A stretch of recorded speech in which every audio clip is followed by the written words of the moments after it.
The massive alien ship appeared without warning at the edge of Earth's solar system. It was huge and black like polished obsidian, and it seemed to swallow all light that touched it instead of reflecting any back.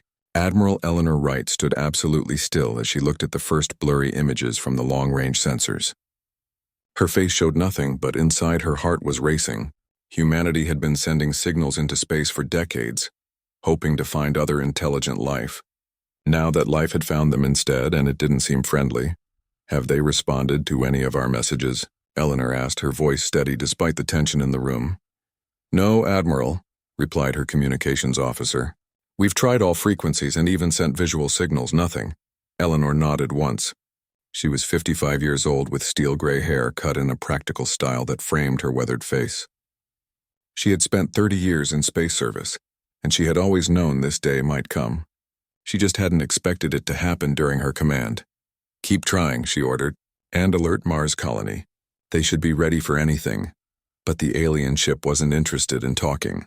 Within hours, it released smaller craft that headed straight for Mars, where 2 million people lived in humanity's first major settlement beyond Earth. The smaller alien ships moved with incredible speed, covering the distance to Mars in a fraction of the time Earth vessels would need. Captain Alan Foster was eating lunch when the alarm started, blaring throughout Mars defense. Outpost Alpha. He dropped his fork and ran to the control room, arriving just in time to see the alien craft enter Mars orbit on the main screen. Status report, he shouted as he took his position. Unknown vessels, sir, responded his second-in-command. They're not responding to hails. They're deploying something over research sectors 7 through 12. Alan watched in horror as the alien ships fired precision beams at the research facilities below. The buildings didn't explode as he expected. Instead, they seemed to simply come apart, dissolving into dust that was somehow collected by the alien vessels. Evacuate all civilians from those sectors immediately, Alan ordered. Get transport ships ready.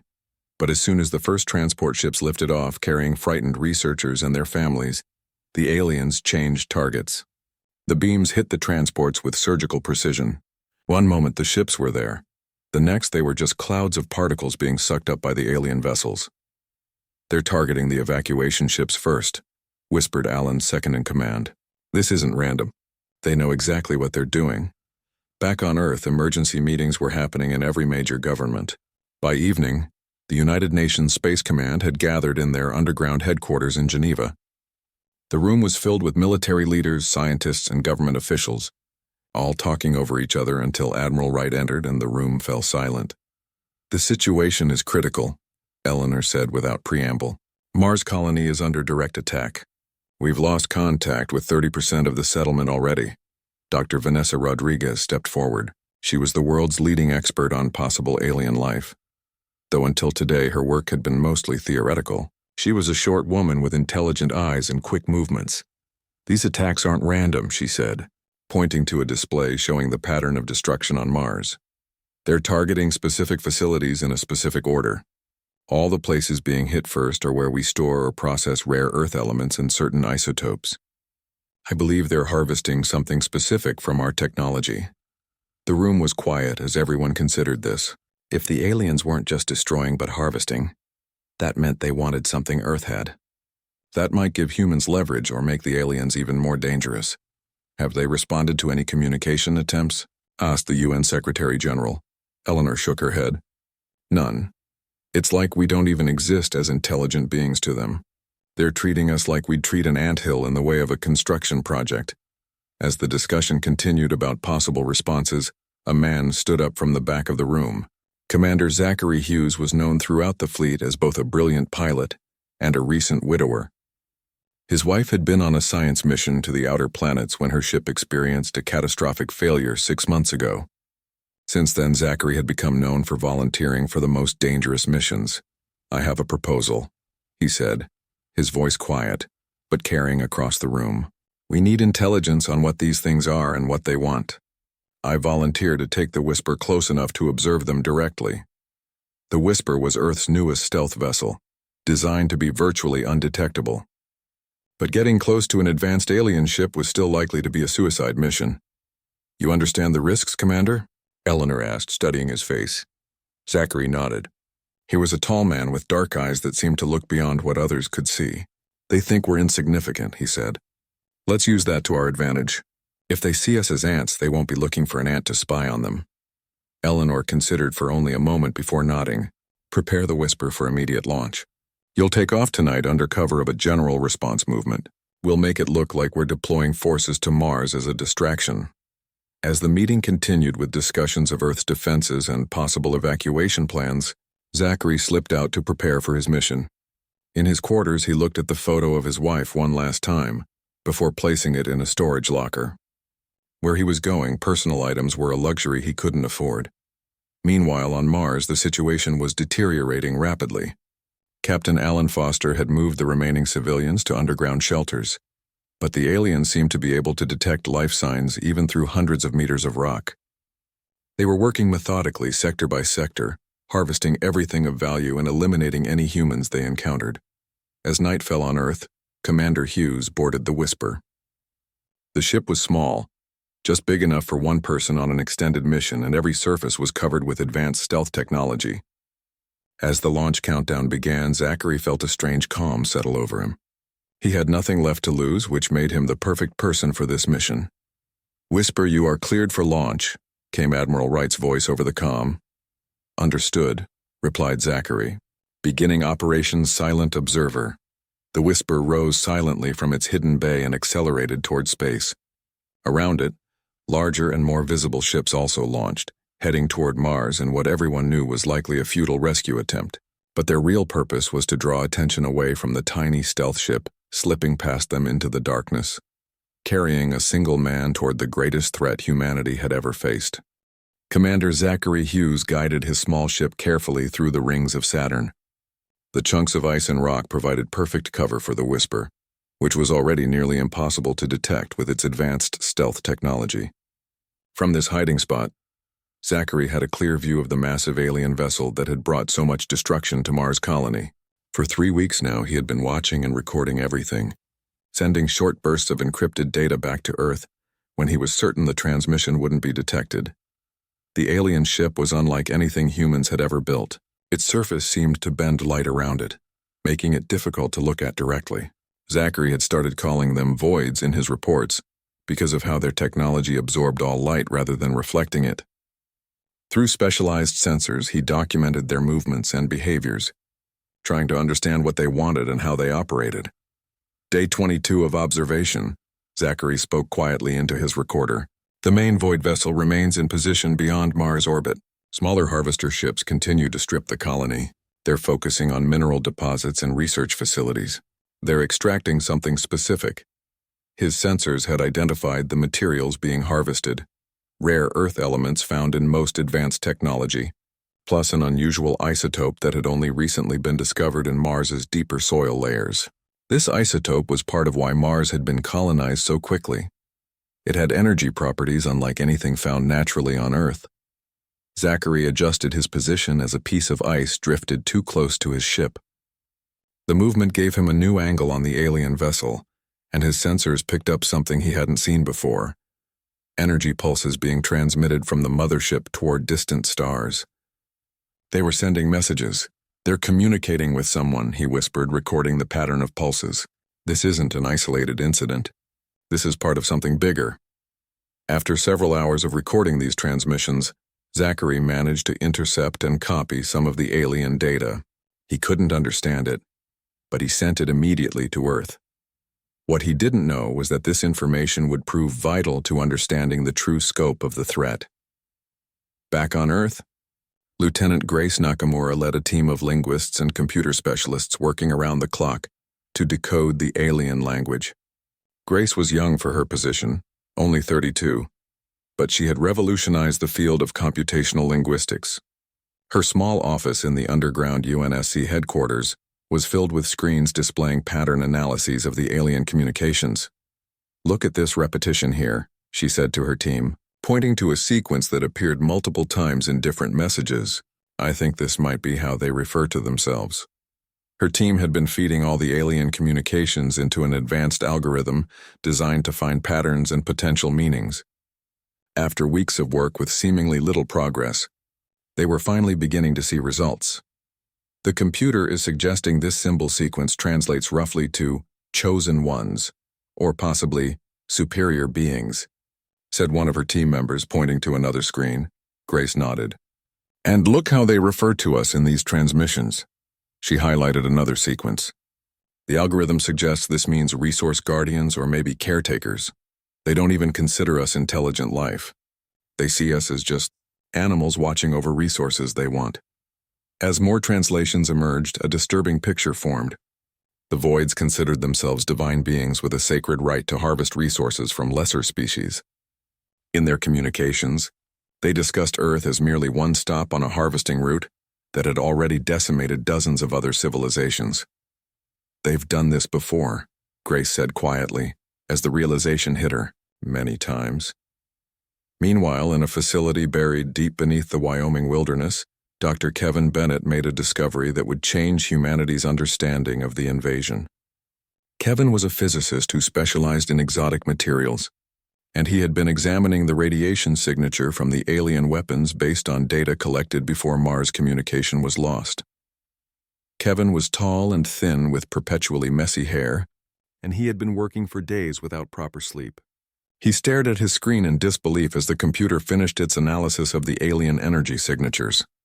This can't be right, he muttered, running the test again, but the results were the same. The unusual radiation pattern from the alien weapons matched an element his team had synthesized 2 years earlier, an element with unprecedented energy potential that had been immediately classified beyond top secret by the government. The research had been shelved, deemed too dangerous to continue until proper containment protocols could be developed. Kevin picked up a secure phone and dialed a number few people had access to. "This is Bennett," he said when someone answered. "We have a situation. The aliens. They're using technology based on Element 6 WUMP team, the same element we created in the lab." There was a long pause on the other end. "Are you certain?" "Completely. The energy signature is identical. But here's the thing. They're not just attacking us randomly. They're specifically targeting facilities where research related to this element might be stored. They're after what we can create." The implications were enormous. If the aliens were traveling between star systems harvesting this element, or the knowledge to create it, that meant Earth wasn't just another target. It might be a priority target. At Saturn, Commander Hughes continued his silent observation. He had managed to record detailed scans of the alien mothership, identifying what appeared to be weapon systems, propulsion technology, and what he believed were the aliens themselves, glimpsed only briefly through certain energy-transparent sections of the ship. They weren't humanoid at all, but rather translucent, multi-limbed beings that seemed to flow rather than walk. "I've observed something important," Zachary recorded in his latest transmission to Earth. "They're not just harvesting from Mars randomly. They're following a specific pattern, extracting materials in a precise sequence, and they're preparing to move toward Earth next. Based on their current pattern, I estimate we have less than 2 weeks before they begin Earth operations." He paused, considering whether to include his next observation, then decided that complete honesty was necessary. "They aren't taking any precautions against human counterattacks. From what I can see, they don't consider us a threat at all. They've conquered other worlds before, probably more advanced than ours, and they expect this to be no different." What Zachary couldn't know was that his observations, combined with Dr. Bennett's discovery and Lieutenant Nakamura's translations, were giving Earth's leaders a picture of what they were facing, and possibly a way to fight back. While the alien ship loomed in space, confident in its superiority, humans were doing what they had always done best: adapting, learning, and preparing to surprise their enemy. As Zachary sent his final transmission for the day and powered down his systems to minimum levels, he looked out at the alien mothership one last time. "You think we're insignificant," he whispered to the distant vessel. "You have no idea what humans are capable of when our survival is threatened." While the world watched the skies in fear, deep beneath the Antarctic ice and the Mariana Trench, a hidden mobilization was taking place. Most people didn't know these facilities existed. They had been built decades earlier as part of Project Prometheus, a classified weapons development program created for exactly this kind of scenario, an overwhelming alien threat that conventional weapons couldn't stop. Colonel Olivia. Blake stood in the main chamber of the Antarctic facility, watching as hundreds of engineers and scientists worked with quiet intensity. Unlike the panicked atmosphere that filled most government buildings since the aliens arrived, here there was only focused determination. Olivia had lost her husband and 2 children in the Mars colony attack. Her grief had hardened into something cold and sharp, driving her forward when others might have collapsed. "Status report," she said to the chief engineer who approached her. "We're ahead of schedule," he replied. "The element integration is at 87%. We should be ready for testing in 36 hours. Olivia nodded, her eyes moving across the enormous chamber where the weapons were being assembled. They looked nothing like conventional missiles or bombs. They were sleek, almost beautiful devices that glowed with faint blue light from the element at their core. Element 615, the same element Dr. Bennett had discovered the aliens were seeking. "The calibration is the tricky part," the engineer continued. "If we're off by even a fraction of a percent, the reaction could fail completely or what?" Olivia asked when he hesitated. "Or it could cascade beyond our calculations. We're dealing with energy levels we've never worked with before." Olivia's expression didn't change. "Make sure it works. Failure isn't an option anymore." In orbit around Earth, the remnants of humanity's space fleet maintained a defensive position. Most military leaders knew these ships stood no chance against the alien technology, but they kept up the appearance of resistance. Admiral Wright had ordered them to engage in just enough combat to make the aliens believe humans were fighting with everything they had. "Keep them focused on the obvious threat," she had told her commanders. "What they can see they won't fear. It's what they don't see that will defeat them." The strategy seemed to be working. The void ships were systematically picking off human vessels, but they weren't searching for hidden threats. They were confident in their superiority, just as Commander Hughes had reported. Far from the main action, Lieutenant Nathan Chen led a small team across the Gobi Desert. They moved under cover of darkness, wearing special suits designed to mask their heat signatures and life signs. Their destination was a crash site. One of the smaller alien craft had been damaged in a lucky hit by Earth's defenses and had gone down in the remote desert. "Movement ahead," whispered one of Nathan's team through their secure comm system. 2 o'clock, half a kilometer. Nathan signaled for the team to take cover behind a dune. Through his night vision goggles, he could see strange flickering lights where the alien craft had crashed. The lights didn't move like flashlights or search beams. They pulsed and flowed as if alive. "Those are the aliens themselves," Nathan realized. "They survived the crash." The team watched in silence as the alien beings moved around their damaged craft. They were just as Commander Hughes had described, translucent with multiple limbs that seemed to phase in and out of visibility. They appeared to be attempting repairs on their ship. "Hold position," Nathan ordered. "Wait until they move inside." After nearly an hour, the alien beings retreated into their craft. Nathan gave the signal and his team moved forward with practiced stealth. They had trained for months for this kind of operation, though none of them had expected to be using those skills against actual aliens. The craft was smaller up close than it had appeared from a distance. Its surface had the same light-absorbing quality as the mothership, making it difficult to find the entrance. Nathan's team circled it carefully until they found what looked like a hatch or door. Dr. Rodriguez said their technology responds to specific energy frequencies, Nathan said, pulling out a device designed based on the xenobiologist's research. He placed it against the alien hull and activated it. To everyone's surprise, the hatch slid open silently. Inside was darkness so complete it seemed solid. Nathan took a deep breath and stepped in first, the rest of the team following close behind. The interior of the craft was unlike anything they had expected. There were no seats, no controls as humans would recognize them. Instead, the walls themselves seemed to pulse with information in patterns of light and dark.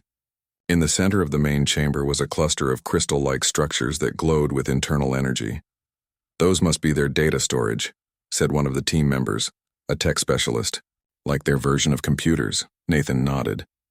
"Get what you can from them. We have 20 minutes before the extraction team arrives." While the tech specialist worked to interface with the alien crystals, Nathan explored further into the craft.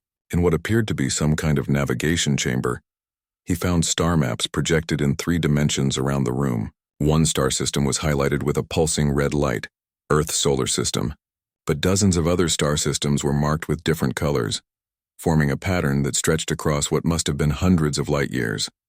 Their harvesting route, Nathan realized.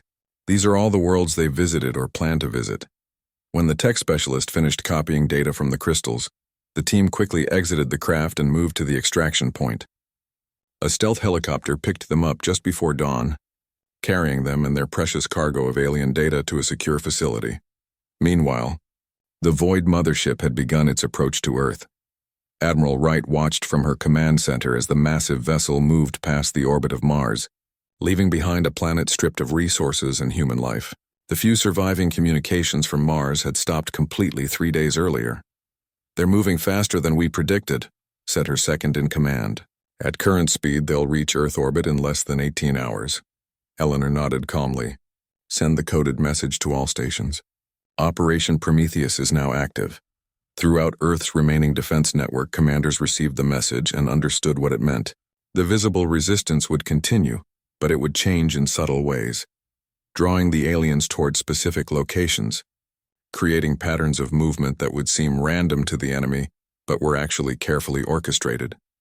In their decoded communications, the Voids expressed complete confidence. They referred to Earth as Terra infestation and discussed the coming harvest as a simple task, no different from the 17 other civilizations they had conquered. Some of those civilizations, according to their records, had been far more technologically advanced than humans. None had managed to stop the Voids. "They expect us to behave like all the others," Admiral Wright told her staff. "To fight conventionally until we're overwhelmed, then break into panic and chaos. They don't understand human nature at all." As the alien ship grew larger in Earth's sky, visible even in daylight as a dark spot that seemed to swallow sunlight, Colonel Blake's team in Antarctica completed final preparations on the Prometheus weapons.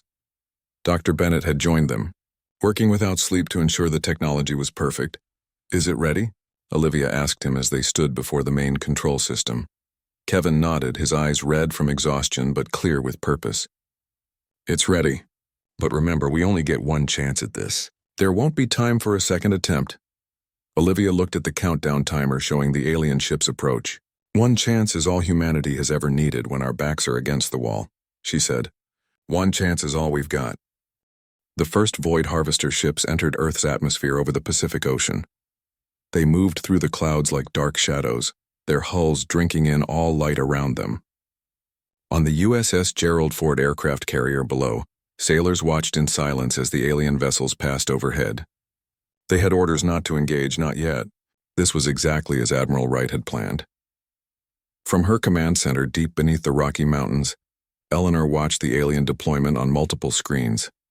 The Voids were following the exact pattern they had used on Mars, establishing extraction points at strategic locations corresponding to Earth's richest deposits of rare elements and minerals. Their movements were precise, mathematical, showing no fear of human resistance. "They're taking the bait," Eleanor said quietly to her staff. "All defense forces hold position. Do not engage until my command." Across the world, military forces remained in defensive positions, showing just enough resistance to make the aliens believe humans were fighting with everything they had. Fighter jets made runs against the alien craft but pulled away before actually attacking. Ground forces moved to protect cities but never fired their weapons. The Voids interpreted this as fear, as the beginning of human surrender. In truth, it was the final stage of Admiral Wright's strategy. While the aliens focused on the visible forces, Dr. Vanessa Rodriguez waited at a hidden facility in the Amazon rainforest with a specialized communication array. This array had been built based on Lieutenant Nakamura's breakthrough in understanding the alien language. For the first time, humans were ready to address the Voids directly. "All teams in position," reported Eleanor's communications officer. "Dr. Rodriguez is standing by. Colonel Blake reports Prometheus weapons are ready for deployment." Eleanor took a deep breath. Everything they had worked for came down to this moment. "Begin Operation Silence," she ordered. In the Amazon facility, Vanessa activated her communication array. It broadcast directly on the alien's own frequency, a feat that had seemed impossible just weeks ago. For the first time, humans addressed the Voids in their own language. "You have miscalculated. Terra is not defenseless." The effect was immediate. The alien harvester ships paused in their deployment. The mothership, still hovering beyond Earth's atmosphere, shifted position slightly as if in surprise. This was the moment Colonel Blake had been waiting for. In the Antarctic facility, she gave the order to launch the Prometheus weapons. Unlike conventional missiles, these weapons were barely visible as they shot upward, streaks of concentrated energy moving faster than the aliens could track. They weren't aimed at the harvester ships already on Earth, but at the mothership still hovering in space. The weapons traveled at speeds that would have been impossible before Dr. Bennett's work with Element 615. They reached the mothership in seconds, far too quickly for the aliens to deploy any defenses. But instead of exploding on impact, the weapons penetrated the mothership's hull at precisely calculated points. Once inside, they didn't detonate with external force. Instead, they catalyzed the ship's own energy systems against it, creating a reaction that fed on itself. In orbit, the mothership began to glow from within. The black surface that had swallowed all light now leaked brilliance from 1,000 cracks spreading across its hull. The ship's own energy was being turned against it in a cascade that nothing could stop. On Earth, the harvester ships suddenly lost coordination. Their movements became erratic as the control signals from the mothership were disrupted. For precious minutes, the alien forces were in complete disarray. This was when Commander Hughes revealed his true mission. He had not remained at Saturn as everyone believed. Weeks earlier, he had secretly returned to Earth, bringing with him detailed scans of the alien technology. Using that information, Earth engineers had modified a small fleet of ships with technology reverse-engineered from the alien scout vessel Lieutenant Chen's team had investigated. Hughes led this hidden fleet now, rising from concealed bases around the world. These ships looked ordinary from the outside, but they carried weapons specifically designed to affect the Void's technology. They targeted the confused harvester ships with precision, using the aliens' own energy signature against them. "All units engage," ordered Hughes through the secure communication network. "Target propulsion systems first, then weapons. Do not destroy if possible. We need their technology intact." His fleet moved with practiced coordination, disabling alien harvester ships one by one. Some of the human pilots had lost family on Mars. Others had homes in cities directly below the alien deployment. All fought with the focused intensity that came from knowing this was humanity's only chance. In space, the mothership's destruction reached critical levels. The chain reaction had spread throughout the vessel, consuming it from within. In a final desperate act, the ship attempted to send a transmission to its home world, a warning about the unexpected resistance they had encountered. But Lieutenant Nakamura's team was ready for this. They intercepted the transmission, replacing it with a different message, crafted in the aliens' own language. Terra sector resistance stronger than anticipated. Extraction forces completely lost. Advise avoiding this spiral arm entirely. The mothership's final moments were visible from Earth as a new star briefly flaring in the daytime sky before fading. The destruction sent a pulse of energy that disabled the remaining harvester ships, leaving them drifting powerlessly in Earth's atmosphere. "All units, move to containment phase," ordered Admiral Wright. "Secure the disabled craft. Capture any surviving aliens. We need to understand everything about them." Teams specially trained for this purpose moved in to secure the alien vessels. They used technology developed by Dr. Rodriguez that could neutralize the aliens' phase-shifting abilities, forcing them into a single-dimensional state where they could be contained. In her command center, Eleanor allowed herself a small smile. "Send the final message to all Earth forces. Operation Silence complete. The immediate threat has been neutralized. The victory had come at enormous cost. Mars colony was gone, millions of lives lost there. Many more had died on Earth during the brief alien incursion. But humanity had done what the Voids thought impossible. They had fought back effectively against an enemy that had conquered 17 other civilizations. As night fell across the Americas, people emerged from shelters to see the disabled alien ships being towed by human aircraft to secure facilities. News of the victory spread quickly, though few understood exactly how it had been accomplished. The official story mentioned only a coordinated defensive action that had repelled the invasion. In the Antarctic facility, Colonel Blake and Dr. Bennett watched the news reports with exhausted satisfaction. Their work had saved humanity, though they would never receive public recognition for it. "What happens now?" asked Kevin, looking at the remaining Prometheus weapons that hadn't been deployed. Olivia's expression was serious as she replied, "Now we prepare. This was just one ship from their empire. We've sent them running, but they'll be back eventually. Or others like them will come. Next time we'll be ready from the start." As Earth began the process of recovery, the message Lieutenant Nakamura had sent continued to travel through space toward the void homeworld. It carried with it a truth the aliens had never encountered before. Terrans do not flee or surrender. They wait, they learn, and then they strike with perfect clarity of purpose. 6 months passed since the day the sky burned with the destruction of the Void mothership. Earth had changed in ways no one could have predicted before the invasion. Nations that had been enemies for generations now worked together in a unity born from shared survival. The old borders and conflicts seemed small and meaningless compared to the threat from beyond the stars. Admiral Eleanor Wright stood before the newly formed Terran Defense Council in their headquarters, built on the site where the United Nations building once stood. The room was filled with leaders from every major nation, all focused on the screens displaying the information recovered from the alien vessels. "The data is clear," Eleanor said, her voice steady as always. "The voids were merely the vanguard of a vast harvesting empire that spans multiple galaxies. Based on the star maps we recovered, they've been systematically stripping resources from inhabited worlds for thousands of years." The room was silent as the implications sank in. Humanity had won a battle, but the war might just be beginning. "How long do we have before they return?" asked the representative from China. "Their nearest major base appears to be 27 light-years away," Eleanor replied. "Our best estimate is that it will take them between 5 and 10 years to mount another expedition, depending on how seriously they take the warning message we sent." Dr. Kevin Bennett stepped forward. In the months since the invasion, he had become one of the most important scientists on Earth, leading the effort to understand and adapt the alien technology. He looked different now, more confident, less the scattered academic he had been before. "We've made significant breakthroughs with Element 615, he said. "We're calling it Promethium now. It's become the cornerstone of a new propulsion technology that will allow us to reach speeds we once thought impossible." He touched a control, and the main screen showed images of a new type of spacecraft under construction in orbit. Unlike the bulky ships of the past, these vessels were sleek and powerful, clearly influenced by what they had learned from the Void technology.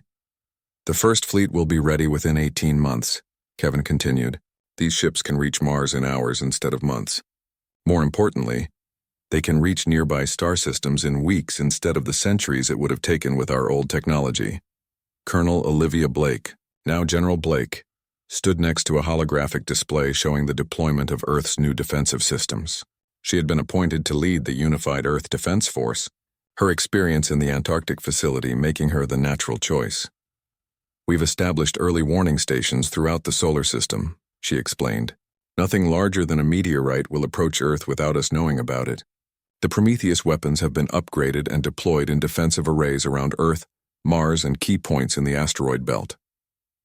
The Mars mention caused a brief silence.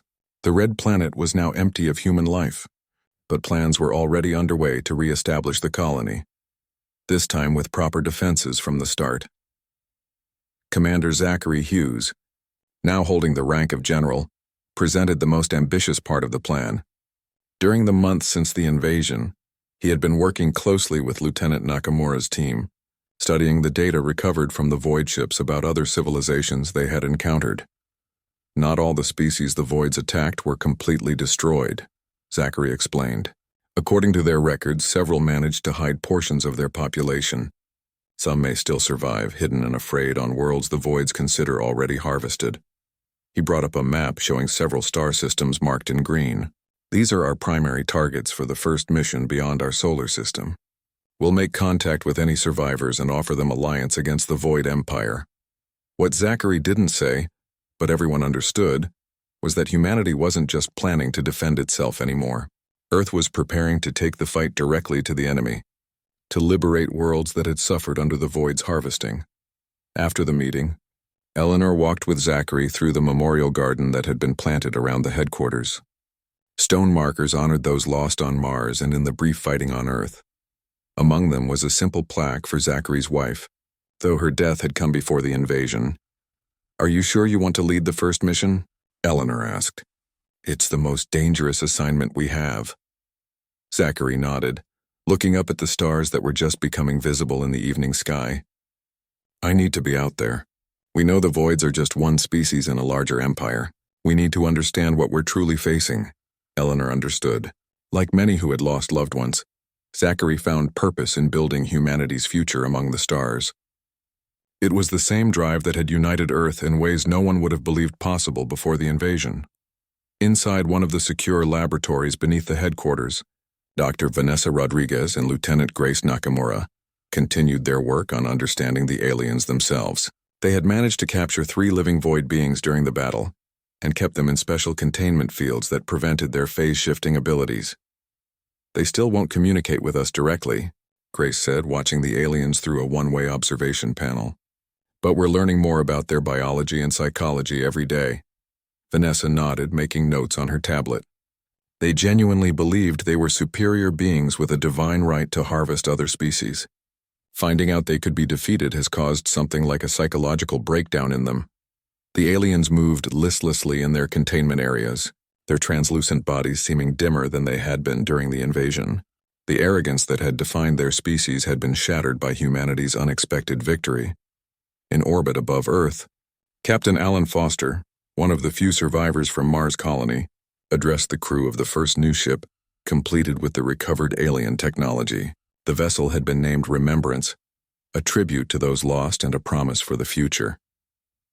Today we begin a new chapter in human history, Alan said to the assembled crew. For thousands of years we looked up at the stars and wondered if we were alone. Now we know the truth. The universe is filled with life, some friendly, some hostile. He paused, looking at the faces before him. Many had lost family or friends in the invasion. All had volunteered for this dangerous first mission. We go to the stars not seeking vengeance, but justice. Not conquest, but liberation. The silence the voids mistook for weakness was humanity at its most dangerous. Humanity thinking, planning, and preparing. We carry that lesson with us now. Let no species make that mistake again. As the Remembrance powered up its engines for its first test flight, the light from Earth's sun gleamed off its hull. Unlike the light-absorbing technology of the voids, the human ships reflected the light, shining like beacons against the darkness of space. Humanity had faced extinction and survived. Now they prepared to take their place among the stars, not as conquerors like the voids, but as liberators and allies to those who had suffered the same fate. The message they carried was simple. The silence is broken, and the arrogant will pay the price.